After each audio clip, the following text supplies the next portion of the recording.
Hey everybody, Drew here, and you are in my shop. I am putting tires on this beautiful 2007, I think it is, Toyota Prius, and it's the Touring, so they're low-profile tires. Not a lot of fun with an old-school coach changer. I just want to say first that for years, I mean probably 200 cars, at least 150 cars worth of tires. I had one of those horrible manual ones where you break the bead with the lever and use yada yada. Anyway, so I have a tire changer, and this video is about bubble balancing. Now, right off the bat, a whole bunch of you are irritated because, you know, there's this idea that this doesn't work. I want to let you guys know at least 200 cars worth of tires, and I have had one car that had a shimmy. I road tested one the other night up to 90 miles per hour. I usually road test them up to about 80, 85 miles per hour just to verify that there's no shimmy, because a bubble balance is it's only so good, and we're going to talk a little bit more about that. But what I'm here to tell you is that with smaller rims, these are 16s, but with, you know, like the 15s, I did this this Sienna here is a long-term project, unfortunately, but these wheels road tested up to 85 miles per hour. This works, guys, and what you need to understand to know if it works is the difference between a static and a dynamic imbalance.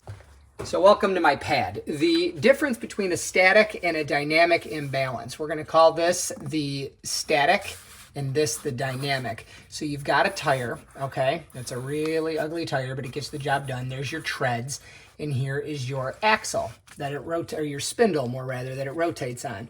Here's your dynamically imbalanced tire. And again, tread, and there's the spindle that it rotates on.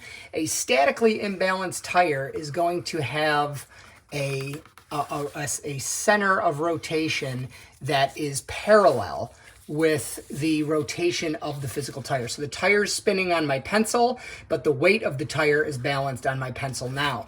If you have a line that is, say your tire is balanced on, and it's obviously not going to be that extreme, but say your tire is balanced on this massively crooked line, and your tire is spinning on this straight one, you will never correct this with a bubble balancer unless you are, you know, you have, I don't know, like a 1 in 10 chance of you know, of getting it right with the weight, and then a 1 in 360 chance of where to put that weight. And sometimes, you know, the weight would go on the outside, sometimes it would go on the inside. Well, what I'm here to show you is how to deal with a static imbalance. I have no way of knowing if a tire is dynamically imbalanced other than doing my thing with my bubble balancer and then taking it down the road and making sure there's no shimmies. You know, it's on my to-do list to get a on my wish list to get a a computerized balancer, because the other limitation of a bubble balancer is it'll almost never work on a tire that's already been down the road. So you've got a tire, it's a 50,000 mile tire, there's 20,000 miles on it, and you get one of these.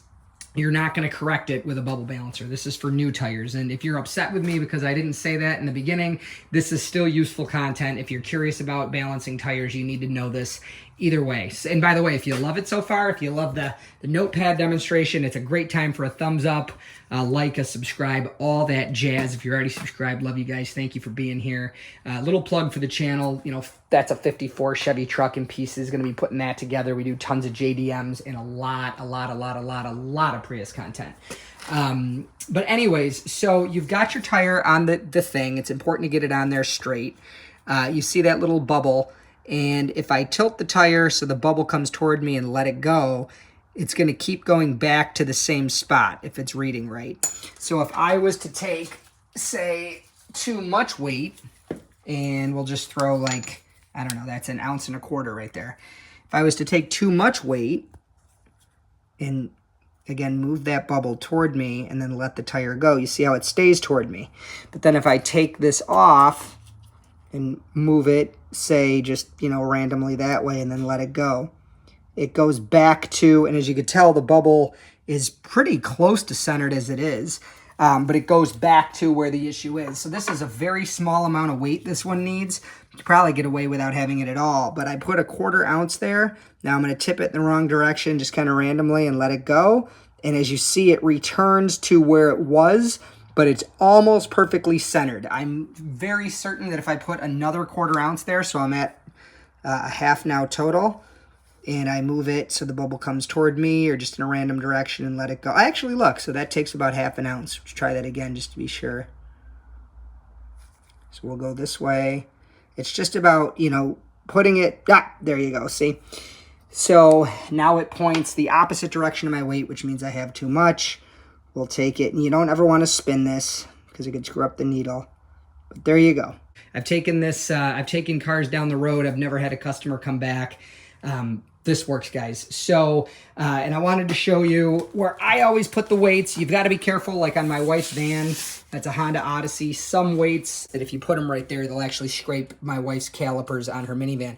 I always try to put the weight in the dead center of the two beads. So on this Prius, that's like right maybe here, and you're gonna of course want to clean that really good with brake cleaner. And if it's below maybe 50 degrees Fahrenheit, I always take like a torch or a heat gun and heat the metal first, because these stupid weights don't stick otherwise, and you don't want them flying off after all your hard work. But I'm Drew. This is how you bubble balance a tire. It works. I mean, you do the percentage. Less than, I've had a less than, well, it's 200 cars, so a 0.5% failure rate. That's really good, considering a balancer like that's about 75 bucks.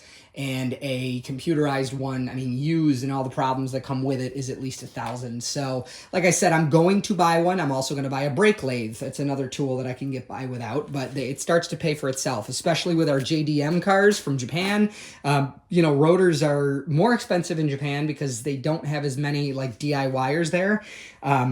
And they usually about doubles the price of your brake job parts when you have to ship them from Japan. So I'm going to get a brake lathe. I'm going to get a spin balancer. But I just want to show you guys absolutely 1000% this works. I've been doing this for years. You cannot argue with cars that go, you know, 85, 90, even more, and are boom, perfect. You can't argue with results. And to those of you who are saying I'm wrong, I'm just going to throw it out there. I've had that in comments before where I literally show you start to finish how to fix something, and you know, somebody said, oh, hey, that's not what was wrong with it. It's right here in front of us, and it works. So hopefully you believe me. If you don't, hey, no pressure to subscribe or give that thumbs up. But if you do like it and you've been entertained, love that thumbs up. Makes me feel good, makes me want to keep putting up content. And to those of you who are not subscribed, please do. To those of you who are, love you guys. God bless you all. Take care. Bye.